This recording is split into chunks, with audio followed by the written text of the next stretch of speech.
나가라고. 일본말을 쓸 줄도 모르면서 일본을 와. 일본에 왔으면 일본어로 말을 해야 할 거 아냐. 재수없게 진짜. 일본의 한 이자카야에서 서양인 여성이 주인을 당황한 듯 동그란 눈으로 쳐다보고 있습니다.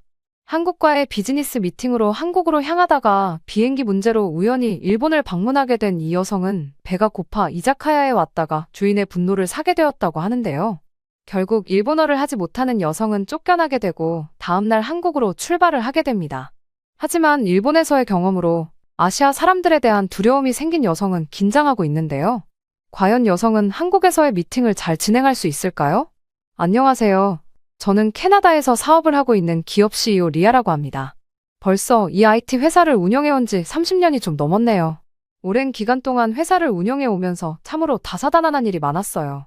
그래서 그런지 웬만한 일에는 노하우가 생기고 두려움이 많이 없어졌죠. 하지만 지금 제가 한국행 비행기에 오르는 순간 저는 온몸에 흥분이 가득 차오르는 걸 느꼈어요. 62세의 나이에 국제적인 사업가로서 오랜 경력을 쌓으며 세상 모든 것을 다 겪어봤다고 생각했는데 이번 출장은 뭔가 특별한 느낌이 들더라고요. 제 인생에서 중요한 전환점이 될 것 같은 그런 예감이랄까요? 우선 아시아 쪽으로 저희가 계약을 성사시키러 가는 것 자체가 처음인 것이 한몫을 하기도 했소. 이번에 우리 회사가 한국의 최고 기술 기업과 거액의 계약을 성사시키기 직전이었거든요. 수천만 달러 규모였고 우리가 글로벌 무대의 진정한 주역으로 발돋움할 수 있는 기회였어요. 전 제 커리어 내내 이런 기회를 놓치지 않으려 노력해왔죠. 그리고 계약에 실패한 적은 거의 없었어요. 그래서 자신감은 있지만 확실히 아시아는 처음이라 긴장이 되기는 하더라고요. 퍼스트 클래스 좌석에 몸을 기대며 저는 다가올 한 주를 위해 마음의 준비를 했어요. 당당하게 회의실로 성큼성큼 걸어들어가 한국 임원들을 저희 사업 능력으로 놀라게 하고 굳건한 악수로 파트너십을 성사시키는 저희 완벽한 모습을 상상했죠. 벌써부터 이미 모든 게 다 이뤄진 것 같은 기분이었어요. 하지만 인생이란 항상 예기치 않은 방향으로 흘러갈 때가 있죠. 저에게 오늘이 딱 방향으로 흘러가는 날이었어요. 비행기가 태평양 상공을 날아가던 중 약 10시간쯤 지났을까요? 편안하게 잠에 들어있는데 갑자기 좌석 벨트 표시등이 켜지더니 조종사의 긴장된 목소리가 스피커를 통해 흘러나왔어요. 승객 여러분, 안타깝게도 우리 항공기에 기술적 문제가 발생했습니다. 예방 차원에서 도쿄 나리타 공항에 비상 착륙을 시도하겠습니다. 모두 침착하게 승무원의 지시에 따라주시기 바랍니다. 저는 깜짝 놀라 일어났어요. 저게 무슨 말인가요? 제가 죽을 수도 있다는 말인가요? 제대로 착륙은 할 수 있는 것이 맞는 건가요? 살면서 많은 비행을 해봤지만 이런 상황은 처음이었어요. 저는 잽싸게 안전벨트를 꽉 매고 두 손을 맞잡고 기도했어요. 안전하게 도착할 수 있게 해달라고 말이죠. 비행기가 심하게 흔들리는 것이 느껴지고 점점 객실 전체에서 걱정스러운 속삭임이 흘러나오기 시작했어요. 몇몇은 울고 있었고 몇몇은 소리를 지르기도 했죠. 이런 아비규환의 모습들이 눈앞에 펼쳐지자 두려움과 좌절감이 점점 저를 덮쳐오기 시작했어요. 하필 이런 일이 생기다니. 1분 1초가 아까운 상황에서 서울에서의 꼼꼼히 짜둔 회에 일정에 차질이 생길 판이었죠. 그런데 우리가 급선회하며 빠르게 일본 쪽으로 실제로 하강하기 시작하자 속에서 불안감이 치밀어 올랐어요. 이건 심각한 문제라는 것이 확 느껴지더라고요. 사업에 대한 생각은 뒷전으로 밀리고 그저 무사히 땅으로 돌아가는 것만 바라게 됐죠. 너무나도 길게 느껴지는 시간이 흐른 뒤 드디어 비행기가 도쿄 활주로에 쿵소리를 내며 착륙했어요. 몰랐던 사실인데 저도 모르게 숨을 참고 있었더라고요. 그제서야 한숨을 푹 내쉴 수 있었죠. 자세한 내막은 아직 불분명했지만 노후화된 비행기 엔진에 문제가 생겨서 한국행을 계속하려면 즉각적인 정비가 필요한 상황이었다고 하더라고요. 차가운 밤 공기를 맞으며 비행기에서 내렸을 때 꿈을 꾸는 것만 같았어요. 최소 오늘 밤은 계획에도 없던 낯선 나라에서 지내야만 했으니까요. 아시아 자체를 방문한 적이 없었던 저에게 일본이라는 나라는 너무나도 생소한 곳이었거든요. 저는 우선 빠르게 정신을 차려야겠다고 생각했어요. 그래서 짐을 찾아 밝게 빛나는 깨끗한 공항을 지나 호텔행 택시를 잡았죠. 여행에는 도가 튼 것 또한 정말 당황스럽더라고요. 시차와 예기치 못한 사건에 스트레스가 한꺼번에 밀려오는 느낌이었어요. 한밤중인데도 네온사인과 높이 솟은 건물, 붐비는 거리들로 가득한 도쿄 도심을 가로지르는 택시 안에서 정신이 혼미해졌어요. 도시도 지금은 어지러운 조명들로 가득하기만 한미로 같아 보이기만 했어요. 마침내 급하게 찾은 신주쿠에 위치한 매끈한 고층 호텔에 도착해 체크인을 했어요. 24층 객실로 가는 엘리베이터를 타며 오늘의 사건들을 털어내고 마음을 다잡아 보려 했죠. 서울에서의 미팅을 위해서라면 정신을 바짝 차리고 이 난관을 뚫고 가야 한다는 생각이 들었어요. 어떻게든 말이죠. 하지만 오늘 밤만큼은 휴식이 필요했어요.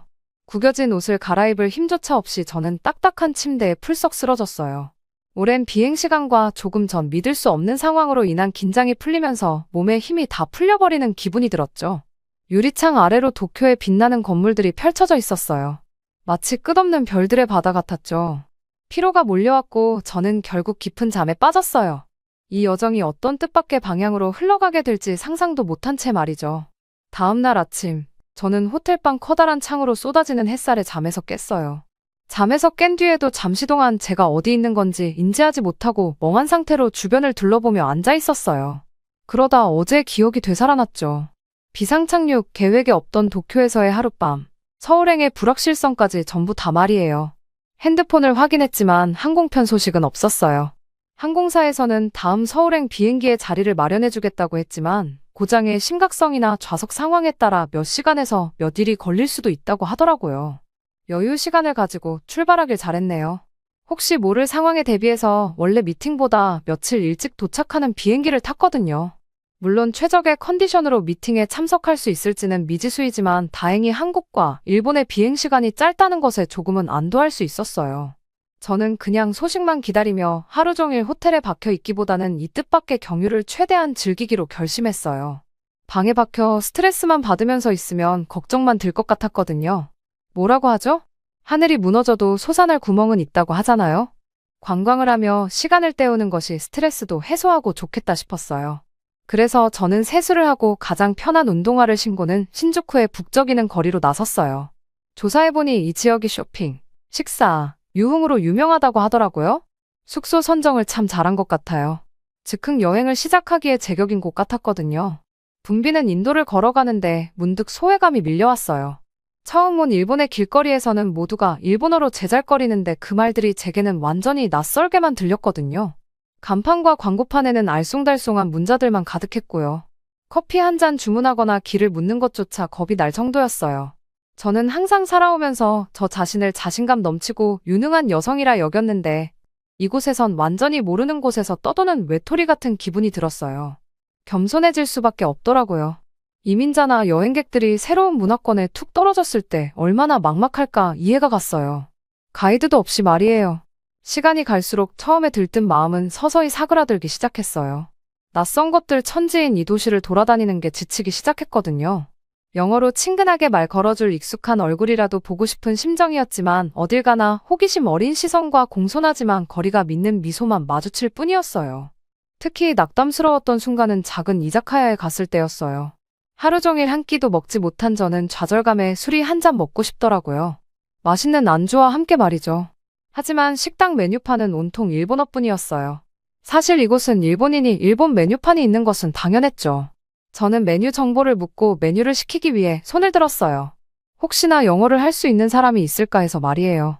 손을 흔들자 직원이 저에게 다가왔어요. 그런데 조금 저에게 경계심을 가지고 다가오는 듯한 기분이 들더라고요. 제가 혹시 몰라 영어로 물었어요. 혹시 메뉴 설명을 좀 해주실 수 있을까요? 그러자 그 직원은 당황하더니 잠시만 기다리라는 손짓을 하는 것 같았어요. 그러고는 주방 안으로 들어갔죠. 그래서 순간 영어를 할 수 있는 직원을 부르러 갔구나 하는 생각이 들었어요. 그래서 조용히 저는 메뉴판을 보면서 어떤 음식일까 생각하면서 홀로 추측을 하고 있었죠. 기다리고 있는데 한 주방장처럼 보이는 사람이 저에게 성큼성큼 다가왔어요. 그러면서 일본어로 뭐라 소리를 지르더라고요. 저는 너무나도 당황하고 말았어요. 우선 뭐라고 하는지 전혀 알아듣지 못하겠기도 하고 우선 이 낯선 사람이 저에게 다짜고짜 화를 내고 있다는 것이 확실해 보였기 때문이죠. 제가 당황한 표정을 보이자 그 남성은 갑자기 핸드폰을 꺼내더니 번역기를 돌려 저에게 화면을 보여주었어요. 일본에서 일본말로 주문을 해야 할 것 아닙니까? 저는 핸드폰 화면을 보고 조금 놀랐어요. 아예 틀린 말은 아니었지만 제가 방문했던 많은 나라들에서는 영어로 주문을 했을 때 영어 사용을 못하면 말을 해주시거나 손짓 발짓으로라도 함께 소통을 하기 위해 노력을 했었거든요. 그런데 갑작스럽게 이렇게 대우를 하니 저는 놀랄 수밖에 없었어요. 제가 더욱이 당황한 눈으로 쳐다보자 그 남성은 다시 한번 번역기를 돌리더니 저에게 화면을 보여주었어요. 일본어로 주문할 거 아니면 나가세요. 화면에 적힌 내용을 보고 저는 제 눈을 의심했어요. 제가 일본 문화를 잘 몰라서 큰 실수를 한 건가요? 아무리 그렇다고 해도 이렇게 손님을 막대해도 되는 건가요? 제가 그렇게 큰 걸 바란 걸까요? 결국 저는 수치심과 부끄러움 그리고 억울함이 합쳐진 복잡한 감정을 느끼면서 빠르게 가방을 챙겨 식당을 뛰쳐나오게 되었어요. 식당에서 나오니 눈물이 나더라고요. 제가 나이가 없는 것도 아니고 경험을 해볼 만큼 해본 사람인데 이런 대우나 경험은 처음이었어요. 여러모로 이번 여정은 힘든 일이 많다는 생각이 들었죠. 더군다나 저는 혼자였는걸요. 저는 결국 터덜터덜 걸어 숙소로 걸어가기 시작했어요. 그날 저녁 발에 쥐가 날 정도로 걷고 또 걸어 겨우 호텔로 돌아왔을 때는 의욕이 꺾여 있었어요. 오는 길에 편의점을 들렀는데 결제를 하면서도 서양인인 저를 경계하면서 이상하게 쳐다보는 직원의 눈길을 느낄 수 있었어요. 그때도 참 힘들었어요. 너무 불쾌하고 이제는 어딘가에 버려진 사람 같은 기분까지 들더라고요. 그렇게 숙소에 털썩 앉아 급하게 사온 삼각김밥을 먹게 되었어요. 먹으면서 눈물이 나더라고요. 제가 정말 그렇게 이곳에서 큰 잘못을 한 건가요? 일본인들에게 큰 실수를 했나요? 아니면 원래 다들 이렇게 아시아 사람들은 무례한가요? 삼각김밥을 다 먹고 샤워를 한 뒤 침대에 누웠을 때 저는 점점 두려움이 몰려오기 시작했어요. 한국에서도 같은 언어 장벽과 문화적 오해에 직면하게 되면 어떻게 하죠? 한국 사람들과 제가 소통할 수 있을까요? 이곳에서 느꼈던 것과 같은 수치를 다시 한번 느끼게 된다면 어떻게 해야 하죠? 제가 식당에서 또 쫓겨나지는 않을까요? 만약 계약에 실패하게 된다면요? 이런 너무나도 많은 생각들이 머릿속을 맴돌며 저는 무거운 마음으로 잠을 청했어요. 한국으로 갈 수는 있을지, 간다면 언제 갈 수 있을지조차 불투명한 이 시점에서 이제는 제 자존감마저 바닥으로 떨어지고 있었어요. 창밖으로 들려오는 도시의 끊임없는 소음을 들으며 저는 잠자리에 들었어요. 오랜 비행을 하며 설레는 마음으로 준비했던 한국 기업과의 계약도 이제는 영 현실감이 없게 느껴지더라고요. 마치 깨어나면 사라질 꿈처럼요. 과연 이 모든 게 끝까지 갔을 때 보람이 있기는 할까? 그냥 지금이라도 계약을 엎어야 하나? 하는 생각이 들기도 했죠. 하지만 저는 고개를 저으며 다시 잠을 청했어요. 시간이 흘러봐야 알 일일 테니까요. 지금은 우선 쉬어가며 내일의 좋은 소식과 앞으로 나아갈 길을 염원할 수밖에요. 저는 그렇게 복잡하고 무거운 마음으로 잠에 들게 되었어요. 그 다음날 아침, 저는 제 휴대폰 알람 소리에 잠에서 깼어요. 잠이 덜 깬 눈으로 폰을 집어들었어요. 또 나쁜 소식이나 연착 소식일 거라 생각했죠. 그런데 놀랍게도 항공사에서 보낸 메시지더라고요. 그날 오후에 서울행 비행기 자리를 확보했다는 내용이었어요. 휴, 한시름 놓이는 느낌이었죠. 드디어 한국으로의 미팅에 한 발짝 가까워진 거예요. 하지만 마음이 좋지만은 않았어요.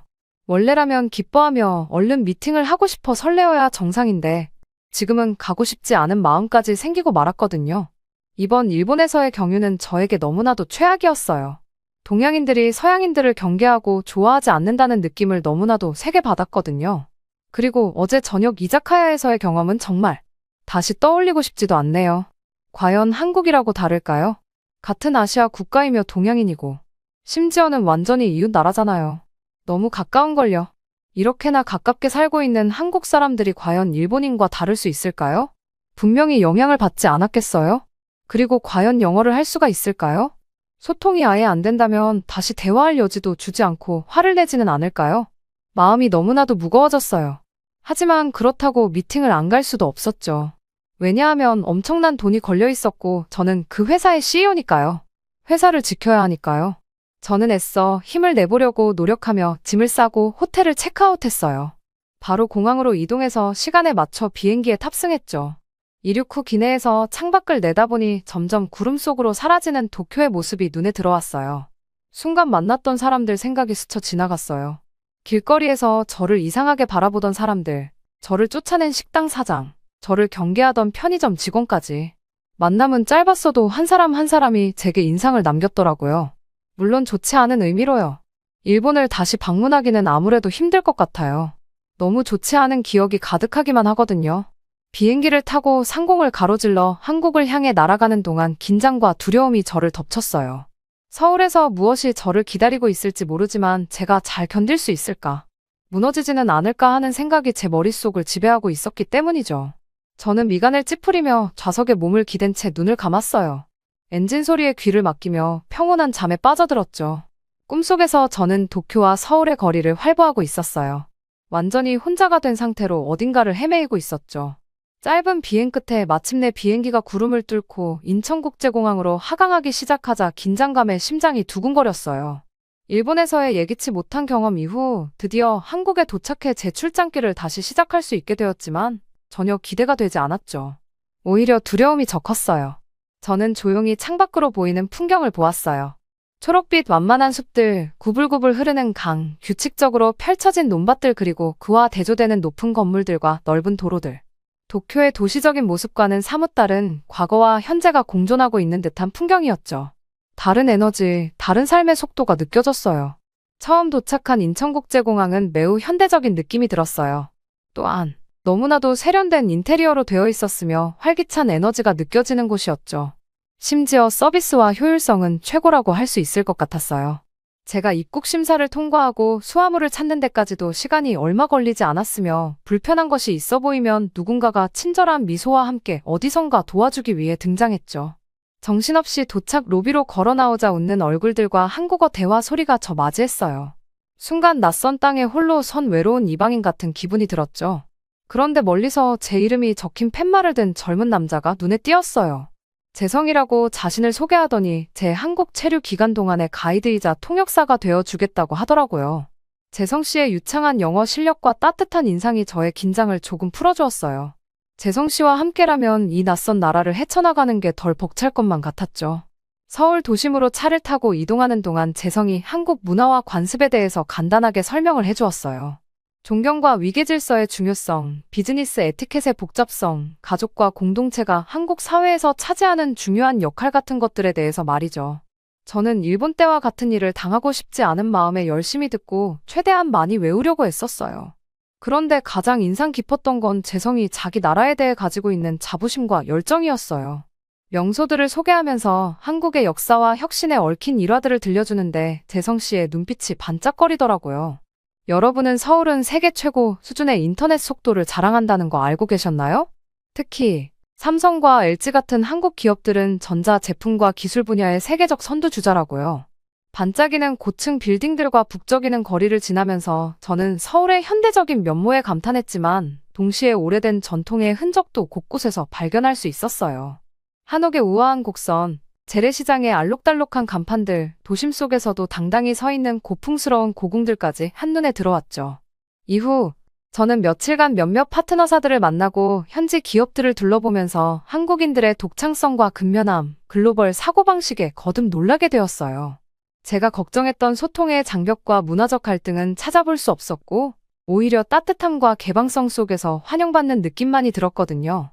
제가 말을 잘 못 알아듣는 것 같으면 인내심 있게 영어로 설명을 한 번 더 천천히 해주면서 제가 이해할 수 있을 때까지 도와주었으며 한국의 이미지를 지키면서도 저희 나라를 존중해주는 식으로 대화가 항상 흘러가고는 했죠. 또한 식당이나 다른 상점을 들러도 모두가 친절한 얼굴로 맞이해주고는 했어요. 심지어 대부분의 사람들이 제가 알아듣지 못할 때에는 영어로 설명을 해주더라고요. 그런 배려심 넘치는 모습들에 더 이상 한국이 두려워지지 않았어요. 한 번은 혼자 식당에 용기를 내어 들어간 적이 있었어요. 한국어를 못해서 쫓겨나면 어떻게 하나? 라는 생각을 하며 긴장을 하고 있었는데 메뉴판을 보고는 깜짝 놀라게 되었어요. 여러 나라 언어로 된 메뉴판이 있더라고요. 한국어, 일본어, 영어 등이 말이죠. 덕분에 저는 편하게 직원분을 통하지 않고 메뉴판만 보고도 주문을 수월하게 할 수 있었어요. 다른 나라 사람을 존중해주는 그들의 모습에 저는 너무나도 감동을 받을 수밖에 없었어요.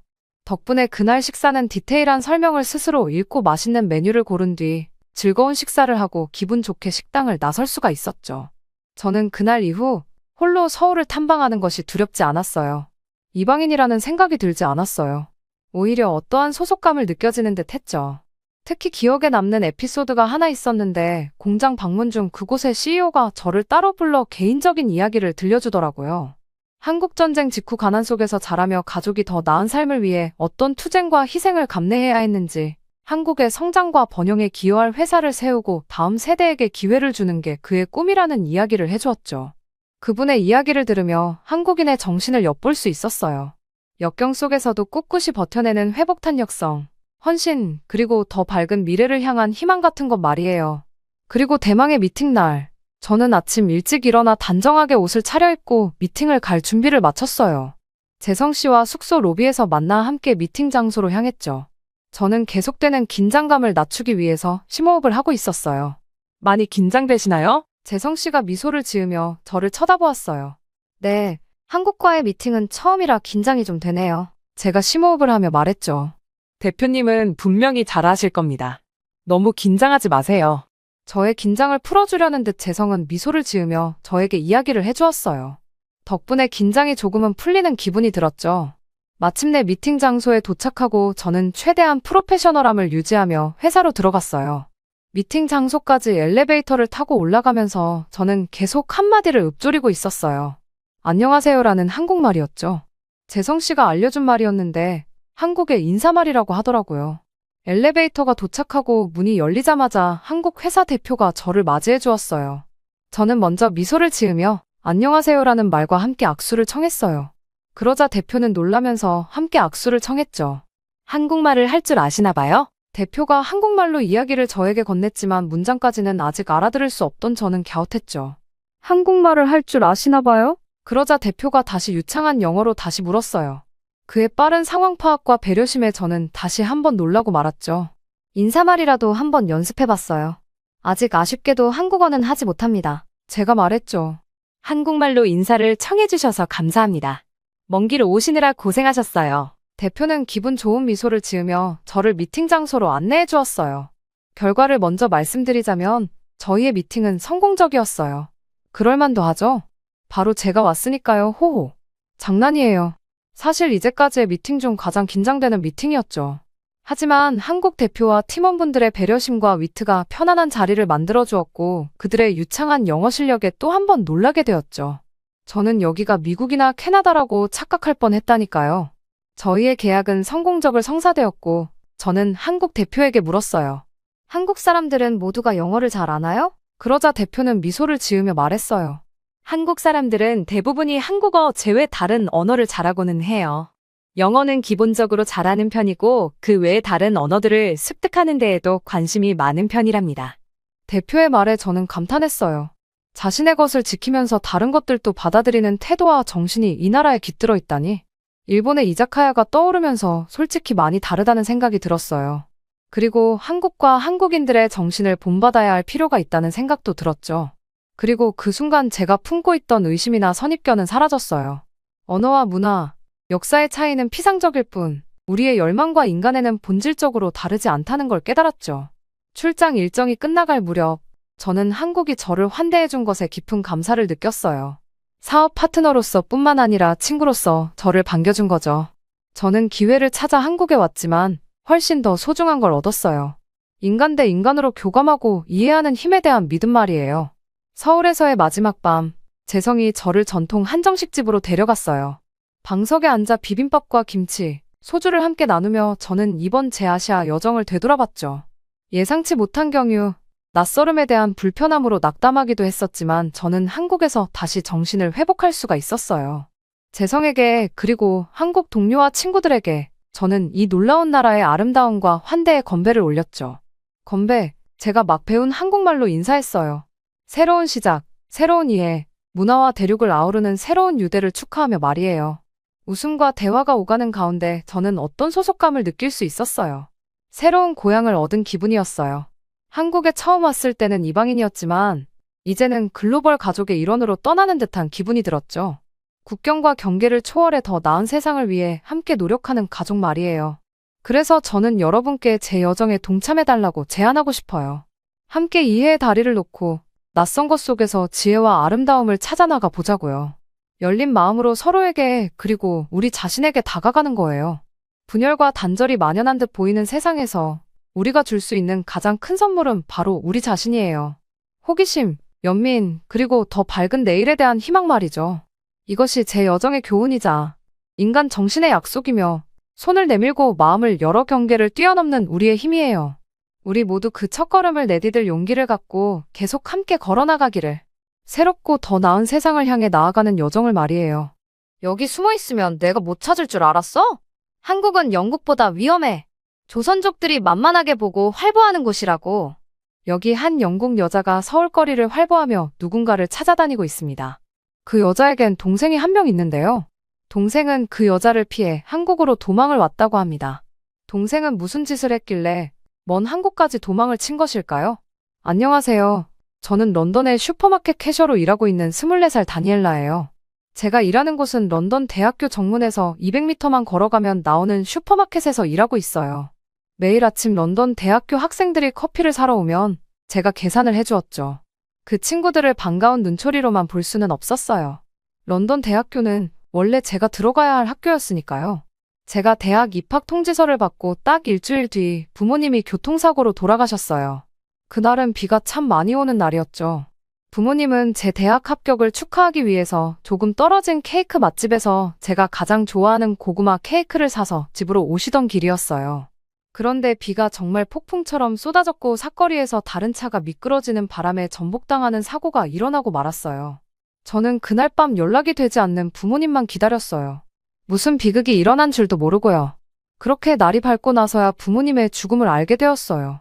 부모님의 사고를 알아버린 그 순간을 잊지 못해요. 저보다 5살 어린 리사의 손을 꽉 붙잡고 하염없이 눈물만 흘렸어요.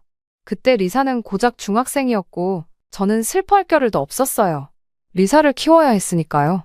대학을 포기해야 했던 건 당연한 선택이었어요. 저는 돈을 벌어야 했고 급하게 아르바이트 자리를 알아보러 다니기 시작했어요. 그리고 지금 일하는 슈퍼마켓에서 일하게 되었습니다. 저는 공부만 했던 학생이라 일하는 방법도 요령도 없어서 정말 적응하는데 힘들었어요. 그냥 버티는 수밖에는 없었죠. 저는 수년간 슈퍼마켓에서의 긴 노동시간과 생계를 꾸려나가기 위한 끊임없는 투쟁으로 가득 찼죠. 엄격하고 냉정한 제 매니저는 사소한 실수에도 자주 저를 꾸짖곤 했어요. 이는 제 어깨를 더욱 무겁게 만들었죠. 그럼에도 불구하고 리사가 학교에서 잘 해나가는 모습에 위안을 얻었어요. 리사의 학업 성취는 더 나은 미래에 대한 제 희망을 다시 불붙게 했죠. 언젠가 리사가 대학에 진학하고 이 고달픈 삶의 굴레에서 벗어날 수 있기를 바랐어요. 하지만 그래도 행복했어요. 제가 열심히 돈을 벌어오면 뿌듯하게도 리사는 공부를 열심히 했고 저를 위해줬어요. 빈말인지는 몰라도 자기가 취직을 하면 늦게라도 꼭 대학을 가라는 말까지 해주는 속 깊은 동생이었죠. 우리는 서로가 서로를 위해주는 사이였어요. 아주 애틋했고 행복하게 지냈어요.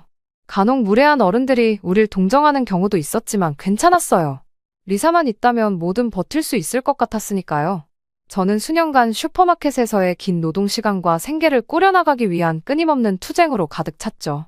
그럼에도 불구하고 리사가 학교에서 잘 해나가는 모습에 위안을 얻었어요. 리사의 학업 성취는 더 나은 미래에 대한 제 희망을 다시 불붙게 했죠. 언젠가 리사가 대학에 진학하고 이 고달픈 삶의 굴레에서 벗어날 수 있기를 바랐어요. 리사가 런던 대학교에 입학해서 2년을 보낸 날이었어요. 리사는 성적도 좋았고 착실히 공부를 했어요. 성적 순으로 가는 교환학생 프로그램에도 합격해 6개월간 한국이라는 아시아 나라에도 다녀왔죠. 저는 여느 날처럼 제 근무가 끝나자마자 집으로 서둘러 갔어요. 리사와 함께 시간을 보내고 그의 하루가 어땠는지 듣고 싶었거든요. 그런데 초라한 아파트로 들어서자 리사가 부엌 식탁에 앉아 손에 편지 한 통을 꼭 쥐고 있었어요. 흥분과 두려움이 뒤섞인 채 리사는 한국의 기업에 취직했다는 이야기를 했어요. 한국이 너무 좋아서 한국에 가고 싶어졌다는 이야기를 했죠. 리사의 결정에는 제 의사가 없었어요. 그 사실이 저를 무너지게 했어요. 그리고 또다시 제 희생을 대가로 그의 꿈이 이뤄질 거라는 걸 깨닫자 가슴이 무너졌죠. 한국이라고? 목소리에서 씁쓸함을 감추지 못한 채 물었어요. 엄청 먼 데인데 리사야? 어떻게 나 혼자 여기 남겨두고 떠날 생각을 할 수 있어? 제 커져가는 분노를 눈치채지 못한 채 리사의 눈에선 열정이 빛났어요. 정말 굉장한 기회야. 언니는 안 가봐서 모르겠지만 한국은 여러 기회가 열려있는 곳이라고. 턱을 굳게 다물며 터질 것 같은 분노를 참았어요. 뭐 상상이 되지? 내 인생에서 다른 모든 사람들이 그랬듯이 내가 날 버리고 떠나는 상상? 내가 널 위해 그렇게 많은 걸 해줬는데 이렇게 날 배신하는 거야? 리사의 미소가 사라지고 혼란과 상처가 그녀의 얼굴에 스쳐 지나갔어요. 다니엘라, 내가 생각했던 건 언니가 내 일을 기뻐해 줄 거란 거였어. 우리가 항상 원했던 거잖아. 내가 항상 원했던 거겠지. 목소리가 단어 하나하나 높아지며 대꾸했어요. 그런데 내가 원하는 건 뭐야, 리사? 내가 널 위해 희생한 건? 널 키우려고 내 꿈과 미래를 포기했어. 근데 이제 내가 날 아무것도 아닌 것처럼 내버려두고 떠나겠다는 거야? 리사의 눈에 눈물이 고였고 죄책감이 제 분노를 찔렀어요. 하지만 수년간 제 안에 쌓여온 원망의 홍수를 멈출 수 없었죠. 미안해, 다니엘라. 리사가 떨리는 목소리로 속삭였어요. 언니 마음 상하게 하려던 건 아니었어. 그냥 언니가 이해해 줄 거라고 생각했어. 저는 고개를 돌렸어요. 리사를 볼 수가 없었죠. 그냥 가, 리사. 한국에 가서 완벽한 삶을 살아. 나는 여기서 괜찮을 거야. 늘 그랬듯이 혼자서 말이야. 리사는 방으로 물러났고 우리 아파트의 얇은 벽을 통해 흐느끼는 소리가 울려 퍼졌어요. 저는 의자에 주저앉아 머리를 감싸 쥐었죠. 제가 한 말의 무게가 저를 짓눌렀어요. 너무 가혹하고 이기적이었다는 걸 알고 있었지만 그 애를 잃는다는 것, 또다시 혼자 남겨진다는 고통이 너무 견디기 힘들었어요. 그리고 이해할 수 없었죠. 저를 버리고 한국 같은 후진국에 간다니. 어떻게 그런 선택을 할 수가 있죠? 한국을 잘 몰랐지만 저는 한국이 리사를 빼앗아간 것 같은 느낌이었고 괜히 한국이 싫었어요. 그 후 몇 주 동안 저는 리사가 한국 떠날 준비를 도왔지만 원망은 여전히 수면 아래서 부글부글 끓고 있었죠.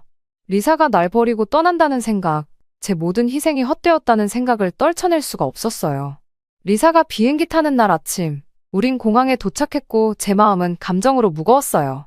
작별 인사를 하며 리사는 눈물을 흘리며 제 품에 안겼죠. 사랑해, 다니엘라. 리사가 속삭였어요. 언니가 나를 위해 해준 모든 것을 절대 잊지 않을 거야. 저도 리사를 껴안았지만 그 말은 공허하게 느껴졌어요. 리사가 출국장으로 사라지는 모습을 지켜보며 외로움과 배신감이 저를 휩쓸었죠. 리사를 위해 모든 걸 포기했는데 이제 그 애는 저를 두고 떠나는 거예요. 그때는 제 여정이 이제 막 시작된 거고 한국이 제가 상상했던 것보다 훨씬 더 큰 역할을 하게 될 줄은 몰랐죠. 하지만 그 순간만큼은 원망의 쓰라린 아픔과 제 희생의 무거운 짐만이 느껴졌어요. 그로부터 1년 뒤 리사에게서 소포 하나가 왔어요. 리사는 한국에 가고 나서 온갖 핑계를 대면서 집에 오지 않았어요. 저는 리사가 너무 미웠죠. 한국이 리사를 빼앗아간 것 같았어요. 그래서 긴장 가득한 상태로 소포를 뜯었는데 청첩장이었어요. 결혼한다는 소리였죠. 청첩장에는 처음 보는 한국 남자와 웃고 있는 리사의 사진이 있었어요. 어이가 없었죠. 그 순간 리사에겐 정말 제가 안중에도 없는 것 같았고 저는 처음으로 이기적인 행동을 하기로 했어요. 리사를 정체도 모르는 한국인한테 빼앗길 순 없었고 영국으로 억지로라도 데려와야겠다고 다짐했어요. 한국행 비행기에 오르면서 저는 무거운 마음과 갈등하는 감정들로 가득 차 있었어요. 비행기가 이륙하자 앞으로 다가올 일들에 대한 두려움이 엄습해왔죠. 리사의 결혼식 초대장은 제 안의 감정에 소용돌이를 일으켰어요. 한편으론 오랜만에 동생을 보고 싶었지만 다른 한편으론 동생을 빼앗아간 그 나라에 대한 깊은 원망이 자리 잡고 있었거든요. 비행기가 광활한 대지와 바다 위를 날아가는 시간 동안 제 마음은 그동안 리사를 위해 해왔던 희생들에 대해 되새기고 있었죠. 슈퍼에서의 길고 긴 근무 시간들, 끝없이 이어지는 생활고에 대한 투쟁, 그리고 제가 미뤄둔 꿈들이 가슴을 짓눌렀어요.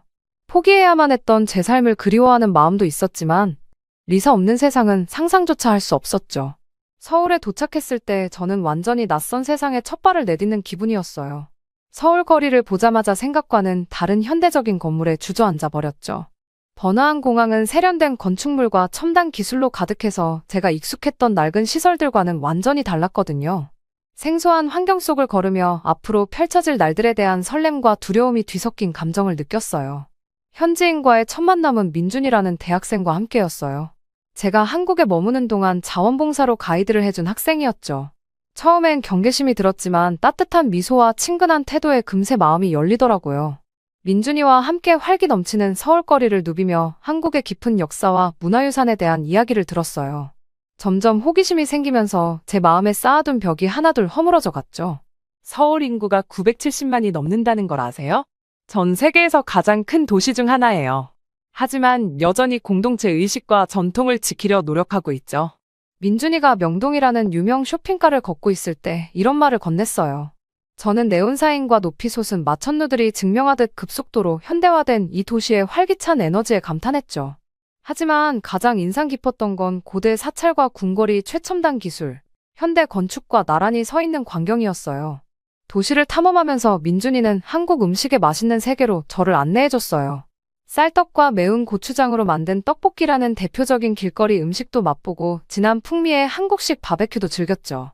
매 끼니마다 빠지지 않고 나오는 김치라는 발효 채소 반찬은 맛있을 뿐 아니라 비타민과 프로바이오틱스가 풍부해서 건강에도 정말 좋다는 걸 알게 되었어요.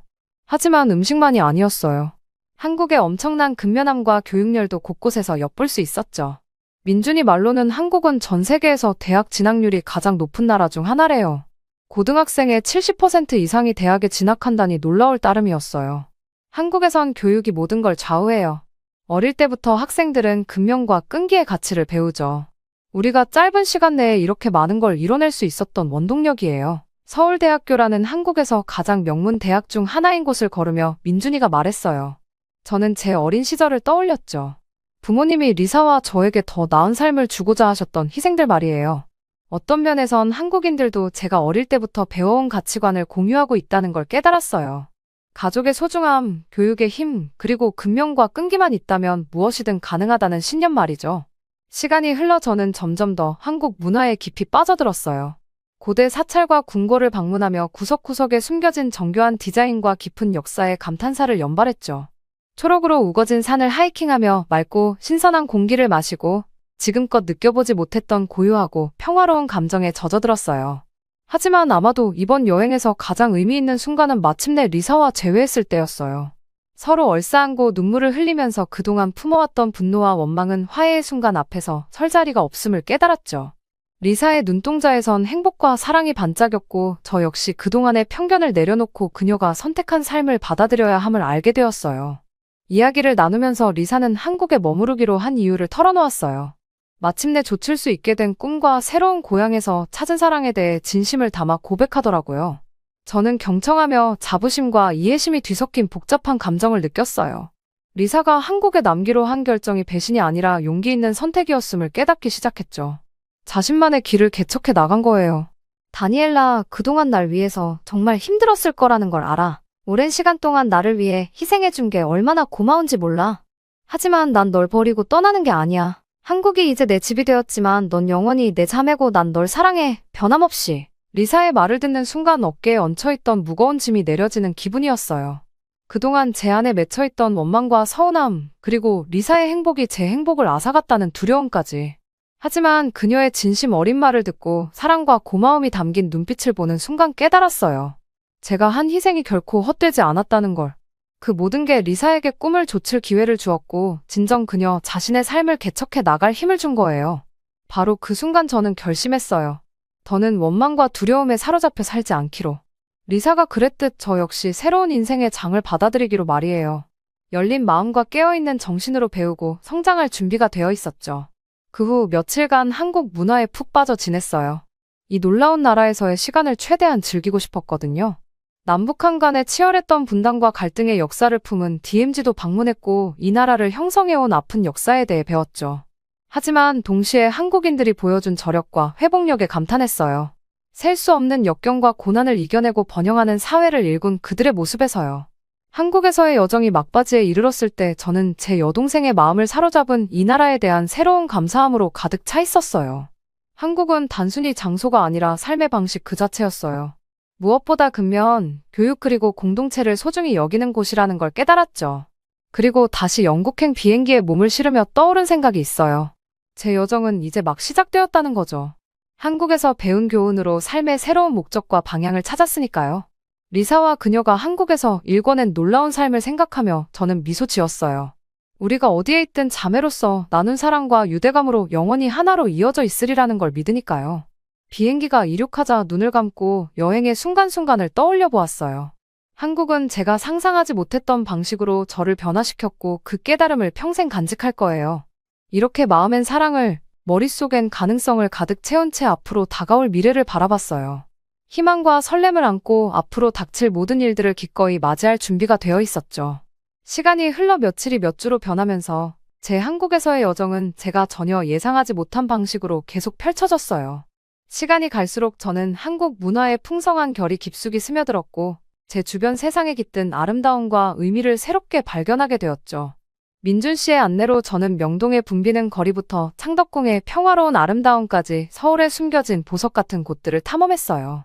우리는 지역 시장을 방문해서 맛있는 길거리 음식을 맛보고 노점을 가득 메운 장인들의 놀라운 솜씨에 감탄했답니다. 이런 경험들을 통해 저는 한국을 새로운 시각으로 바라보기 시작했어요. 언니를 제 곁에서 데려간 나라라고 원망했던 한국이 이제는 믿을 수 없을 만큼 따뜻하고 너그럽고 강인한 곳이라는 걸 깨닫게 되더라고요. 저는 한국인들이 어려움 속에서도 서로 돕고 지지하는 모습을 보았죠. 전통과 유산을 기념하면서도 미래를 열린 마음으로 받아들이는 모습에 감동했답니다. 그 시기에 가장 기억에 남는 순간은 민준 씨가 저를 고향인 시골로 여행을 가자고 초대했을 때예요. 싱그러운 녹음의 산과 맑은 개울에 둘러싸인 굽이굽이 길을 달리며 저는 이 땅의 자연미의 경외감을 느끼지 않을 수 없었죠.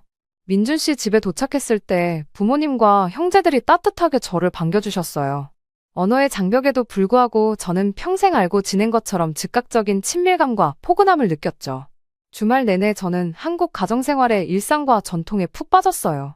민준 씨 어머니와 함께 맛있는 집밥을 준비하고 아버지로부터 서예를 배우고 마당에서 동생들과 놀이를 했답니다. 이 경험들을 통해 저는 한국 문화의 핵심에 자리 잡은 깊은 공동체 의식과 유대감을 이해하기 시작했어요. 가족들이 서로 지지하고 이웃들이 서로 보살피며 평범한 삶의 즐거움 속에서 기쁨과 의미를 찾는 모습을 보았죠. 주말이 끝나고 우리가 서울로 돌아오면서 민준 씨와 그의 가족과 함께했던 경험에 깊은 감사를 느꼈어요. 제가 떠난 이 여정이 언니의 결혼식 참석이나 원망과 씁쓸함 극복에 대한 것만이 아니고 더 깊고 심오한 것에 관한 거라는 걸 깨달았죠. 그건 과거를 놓아주고 현재를 받아들이며 희망과 낙관으로 미래를 바라보는 법을 배우는 거였어요. 새로운 경험과 관점에 마음을 열고 제 주변 세상에 변화되도록 자신을 내어주는 것이었죠. 서울로 돌아와 결혼식 날짜가 다가오자 이 순간까지 저를 인도한 놀라운 여정을 되돌아보게 되었죠. 리사를 위해 희생한 일, 잠시 미뤘던 꿈들, 그리고 오랫동안 한국에 품었던 원망을 곱씹어봤어요. 하지만 민준 씨와 만난 사람들과 함께했던 놀라운 경험도 떠올렸죠. 한국 사람들의 따뜻함과 너그러움, 한국 문화의 아름다움과 회복력, 그들 삶의 중심에 깃든 깊은 연대감과 공동체 의식을 생각했답니다. 리사가 결혼식에 입으라고 고집한 한복을 마무리 짓고 거울 앞에 섰을 때 저는 처음 한국에 왔던 제 자신이 더 이상 아니라는 걸 깨달았어요. 더 이상 가족을 위한 희생과 상실 때문에 온 나라를 원망하는 씁쓸한 동생이 아니었죠. 꿈을 가볍게 접어두고 짊어진 책임감에 파묻혀버렸던 여자도 이제 아니었고요. 대신 한국에서 배운 경험과 교훈으로 변화된 새로운 사람이었어요. 과거를 내려놓고 현재를 포용하며 희망과 낙관으로 미래를 바라보는 법을 배운 사람이었죠. 햇살 아래로 발걸음을 내디디며 사랑하는 사람과 언니의 결혼을 지켜볼 준비를 하니 깊은 평화가 저를 감쌌어요. 앞으로의 여정이 쉽지는 않을 거라는 걸, 도전과 장애물이 있을 거라는 걸 알았지만 배운 교훈과 마음속 사랑으로 무장한 채 어떤 앞날도 마주할 수 있는 힘과 회복력이 제게 있다는 걸 깨달았죠. 결혼식 자체는 사랑과 하나됨을 기념하는 아름다운 축제였어요. 리사와 남편의 놀라운 유대감을 보여주는 증거였죠. 두 사람이 행복과 사랑으로 빛나는 눈으로 서로 맹세를 교환하는 걸 지켜보니 목이 메더라고요. 이 순간이 단지 두 사람의 행복에 관한 게 아니라 우리 모두를 이 자리에 있게 한 놀라운 여정에 관한 거라는 걸 깨달았죠. 우리가 해왔던 희생, 우리가 쫓았던 꿈, 그리고 그 과정에서 나눴던 사랑에 대한 거였어요. 결혼식이 끝나고 신랑 신부가 다시 통로를 걸어 내려오자 저는 깊은 감사함에 휩싸였어요. 언니에 대해, 언니가 성장한 놀라운 여성이 된 것과 그녀가 찾은 행복에 대해 감사했죠. 민준 씨에게도 그가 제 여정 내내 보여준 우정과 조언에 감사했고요. 그리고 한국 그 자체에 대해서도 한국이 저에게 가르쳐준 놀라운 경험과 교훈에 감사했답니다. 그 후 며칠 동안 리사와 민준 씨와 함께 도시를 탐험하면서 전에는 느껴보지 못했던 깊은 만족감과 행복을 느꼈어요. 우리는 고대 사찰과 현대 박물관을 방문하고 맛있는 길거리 음식과 전통 다래를 맛보면서 밤늦게까지 이야기를 나누고 웃었죠. 그 모든 과정에서 저는 전에 겪어보지 못했던 연결감과 소속감을 느꼈어요. 한국이 제게 그냥 한 장소 이상이 되었다는 걸 깨달았죠. 한국은 제 일부가 되었고 제가 어디를 가든 함께할 제 마음의 한 조각이 되었답니다. 한국에서의 시간이 끝나가고 영국으로 돌아갈 준비를 하면서 제 여정이 훨씬 끝나지 않았다는 걸 알았어요. 제가 배운 교훈과 나눈 경험이 영원히 제 안에 남아 앞으로 닥칠 어떤 도전과 기회도 헤쳐나가게 해줄 거란 걸 알았죠. 그래서 사랑으로 가득한 마음과 가능성으로 가득한 정신으로 저는 영국행 비행기에 올랐어요. 제 인생의 다음 장을 받아들일 준비가 되어 있었죠. 앞으로의 길이 쉽지 않을 거고 의심과 불확실성의 순간들이 있을 거라는 걸 알고 있었어요. 하지만 한국에서 얻은 놀라운 교훈과 경험으로 무장한 채 앞으로 닥칠 어떤 일이라도 직면할 힘과 회복력이 제게 있다는 것도 알고 있었죠. 그리고 인생이 저를 어디로 데려가든 이 믿을 수 없을 만큼 멋진 나라의 한 부분을 언제나 간직할 거예요. 제 인생을 영원히 바꾼 여정을 떠올리게 해줄 거라는 걸요. 공항에 비행기가 착륙했을 때 전 복잡한 감정이 휘몰아치는 걸 느꼈어요. 한국으로의 여행은 제 선입견에 도전하고 가능성의 세계로 눈을 뜨게 해준 변화무쌍한 경험이었죠. 하지만 이제 익숙한 땅을 다시 밟으니 미래에 대한 불확실함을 느끼지 않을 수 없었어요. 결혼식과 리사와 나눈 진심 어린 대화의 기억은 여전히 제 마음에 남아있어서 달콤 쌉싸름한 향수를 불러일으켰어요. 우리가 공유한 경험으로 우리의 관계가 영원히 변했다는 걸 알았지만 우리 사이의 거리감이 우리 둘 다 감수해야 했던 희생을 상기시킬 거란 것도 알고 있었죠. 런던의 붐비는 거리를 걸으면서 한국에서 배운 교훈을 되새겨보게 됐어요. 한국 사람들의 회복력과 결단력, 교육과 근면에 대한 흔들림 없는 헌신, 그들의 삶의 모든 면에 스며든 깊은 공동체 의식. 이 모든 것들이 제 삶에서도 구현하고 싶은 자질들이라는 걸 알게 됐죠. 하지만 이런 가치관을 받아들이려면 제 사고방식과 삶의 접근 방식에 근본적인 변화가 필요하다는 것도 알게 됐어요.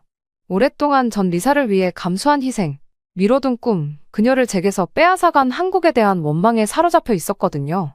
하지만 이제 이런 부정적인 감정에 매달리는 건 제 잠재력을 발휘하는 데 방해가 될 뿐이라는 걸 깨달았어요. 그래서 새로운 목적의식과 결단력을 갖고 영국에서 제 삶을 재건하기로 했죠. 저는 시야를 넓히고 교육을 더 받기로 결심하고 지역 커뮤니티 대학에서 야간 수업을 들었어요. 또 지역 자선단체에서 자원봉사를 시작해서 제 한국에서의 경험을 토대로 어려움에 처한 이들을 돕기 시작했죠. 이러한 경험을 통해 세상을 새롭게 보게 됐어요. 리사를 위해 감수한 희생이 짐이 아니라 제가 그녀에 대해 갖고 있던 사랑과 헌신을 증명하는 것임을 깨달았죠. 제가 미뤄둔 꿈들이 영원히 사라진 것이 아니라 제가 두 팔 벌려 받아들이길 기다리고 있다는 것도요. 몇 주가 몇 달로 변하면서 전 생각지도 못한 방식으로 성장하는 제 모습을 발견했어요. 새로운 친구도 사귀고 새로운 열정도 발견했으며 제한이 아닌 가능성의 렌즈로 세상을 바라보기 시작했죠. 그 모든 과정에서 한국에서의 추억을 간직했어요. 그건 제가 지금에 이르기까지 겪은 놀라운 여정을 상기시켜주는 지속적인 알림이었죠. 이 시기 동안 가장 의미 있는 경험 중 하나는 민준이와 계속 연락을 주고받은 거예요. 저는 이메일과 영상 통화를 통해 제 마음을 사로잡은 한국 그리고 제 자아 발견의 여정에서 중추적인 역할을 한 친구와 계속 연결될 수 있었어요. 민준이는 최첨단 기술 발전부터 최신 문화 트렌드와 이벤트까지 한국의 최신 소식을 계속 전해줬어요. 자신의 경험담과 어려움도 공유하고 제가 가장 필요로 할 때마다 격려와 지지의 말을 아끼지 않았죠. 하지만 아마도 우리의 연락에서 가장 중요한 순간은 민준이가 한국 정부가 새로 시작한 프로그램에 대해 말해줬을 때였을 거예요. 한국과 세계 다른 나라 간의 문화 교류와 이해를 증진하기 위해 고안된 프로그램이었죠. 다니엘라, 너는 이 프로그램에 딱 맞을 것 같아. 민준이의 목소리에는 흥분이 가득했어요. 너는 독특한 관점과 한국 문화에 대한 깊은 이해가 있잖아. 우리 두 나라 사이의 이해와 협력을 증진하는데 정말 기여할 수 있을 거야. 처음엔 망설였어요. 내가 영국에서 쌓아온 삶을 비록 일시적이라도 떠나는 걸 생각하니 두려움이 엄습했거든요. 하지만 더 생각해보니 이건 놓칠 수 없는 기회라는 걸 깨달았어요. 한국과의 유대를 더 깊게 하고 세상에 의미 있는 공헌을 할 수 있는 기회였죠. 그래서 흥분 반 긴장 반으로 프로그램에 지원서를 제출했어요. 몇 주 후 합격했다는 소식을 들었고 불과 몇 달 후면 다시 한국으로 가게 될 거라는 사실을 알게 됐죠. 출발 준비를 하면서 한국 여행 이후로 제 인생이 얼마나 많이 변했는지 되새겨보게 됐어요. 원망과 씁쓸함의 자리에서 감사와 희망의 자리로, 희생으로 점철된 삶에서 가능성과 목적이 가득한 삶으로 나아갔죠. 그리고 다시 한번 비행기에 오르면서 이것이 제 삶의 새로운 장을 여는 시작일 뿐이라는 걸 알았어요. 모험, 성장, 그리고 앞으로 펼쳐질 무한한 가능성으로 가득 찬 새로운 장이요. 한국에 다시 도착하자마자 반가운 얼굴이 저를 맞이했어요. 내가 한국에 머무는 동안 가이드이자 멘토가 되어주기로 자원한 민준이었죠. 우리는 함께 분주한 서울거리를 누비며 첫 만남과 지금에 이르기까지 우리를 인도해온 여정이 떠올랐어요. 이후 몇 주 동안 전 문화교류 프로그램에 온전히 몰두했어요. 한국 문화, 역사, 언어에 관한 워크숍과 세미나에 참석했죠. 정부 관료 및 기업 지도자들과 만나 한국이 최근 이룬 놀라운 발전상과 앞으로의 도전과 기회에 대해 배웠어요. 하지만 아마 이 기간 동안 가장 의미 있었던 경험은 평범한 한국인들과 함께한 시간이었을 거예요. 가게 주인이나 길거리 상인들과 나눈 대화, 현지 가족들과 함께한 식사, 프로그램 동료들과 맺은 우정 같은 것들 말이에요. 이런 경험들을 통해 전 한국을 새로운 시각으로 보게 됐어요. 언니를 제게서 빼앗아간 나라가 아닌 놀라운 따뜻함, 관대함, 회복력을 지닌 곳으로요. 한국인들이 역경 속에서도 서로를 아끼며 뭉치는 모습, 전통과 유산을 기리며 동시에 두 팔 벌려 미래를 맞이하는 모습을 보았죠.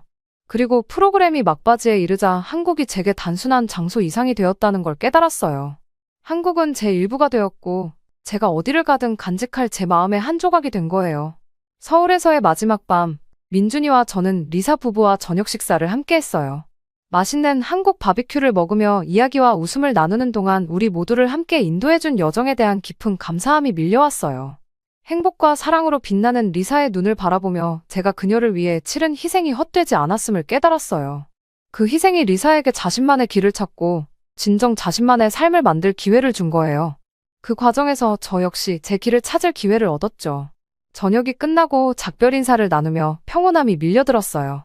앞으로의 길이 늘 순탄치만은 않을 거라는 걸, 극복해야 할 도전과 난관이 있을 거라는 걸 알았죠.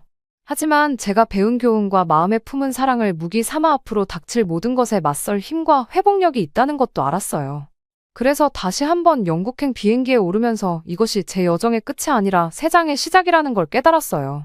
무한한 가능성과 더 밝은 미래의 희망으로 가득 찬 새로운 장이요. 감사함과 희망으로 가득 찬 마음으로 눈을 감고 한국에서의 시간이 떠오르게 했어요. 그리고 비행기가 밤하늘로 이륙하는 동안 앞으로 인생이 어디로 저를 인도하든 상관없이 언제나 이 놀라운 나라의 한 부분을 제 안에 간직하리라 다짐했죠. 제 인생을 영원히 바꿔놓은 여정을 기억하는 표지로요.